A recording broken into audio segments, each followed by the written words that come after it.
নিজের চোখে দেখা কিছুদিন আগে একটা জানাজা পড়িয়েছে, খোদার কসম করে বলছি 6:30টায় ইন্তেকাল করেছে। হসপিটালের বিল দিনে বালা নাই, 4 সন্তান, অ্যাম্বুলেন্সে করে ঘরে আসবে, 1000-1200 টাকার বিল দিনে বালা নাই।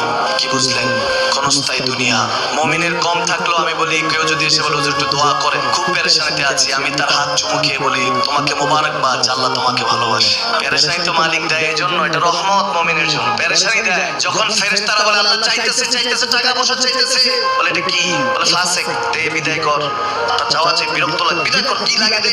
মুমিন যখন চাইতে থাকে আল্লাহ আমাকে কিছু লাগে, যখন একটু করে চায় আমার মাটাকে সুস্থ করে দাও, বাবাটাকে আল্লাহ আমার স্ত্রীকে আমাকে একটু তৌফিক দাও, চাইতে থাকে মুমিন। আল্লাহ বলে যখন ফেরেশতারা দেখে মুমিন চাচ্ছে, দেরি করতে পারে না, তাড়াতাড়ি খাজানা নিয়ে দিতে দেবে, আল্লাহ বলে রাখোস না, এত তাড়াহুড়া কিসে?